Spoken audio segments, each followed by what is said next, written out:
started our Buddy Walk in 2006. Sharon Lee Deal started it. Sharon Lee's brother, David, has Down syndrome.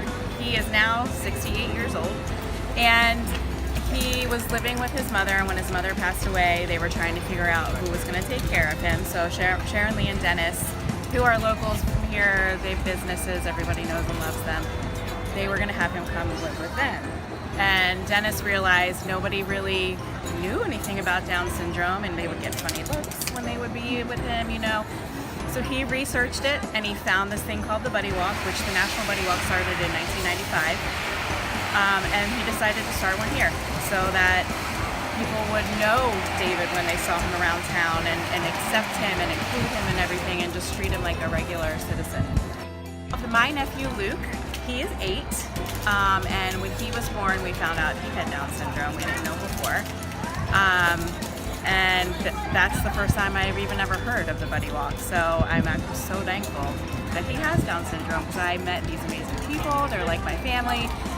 So my family walked in the first one together for him. He was probably 4 months old when we did that. That was in 2010. And 2011, Dennis asked if I wanted to be a little more involved, and now I'm executive director. So I'd say I'm a little more involved now. Luke is a regular kid. He runs around with his brother and sister, he roughhouses, he gets mad, he's just like a typical kid. People use the R word, and I think that's the biggest misconception, that it makes me, that's why I do this, because I want people to see Luke and be like, oh, there's Luke. It's not a bad thing. We support our local Best Buddies program, we support our local Special Olympics program, we support KSI in Milford.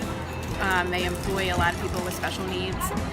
We do send some money to the National Down Syndrome Society for research and whatnot, but most everything else stays here. For 4 or 5 years, we had rainy weather. We still had a fantastic turnout, in my opinion, maybe 1,000 people. But when the weather's good, it's 1,500 maybe. It's always the same people. They come from all over. We have people come from Pennsylvania, Virginia, Maryland, the Midwest. Our sponsors, we have like 50 or 60 sponsors, all local. In fact, we won the National Buddy Walk of the Year in 2016. We were given that honor by the National Down Syndrome Society, not because of the money we raised, which is about $70,000 a year, which is awesome, but because our walk is so unique and our community is so awesome to us.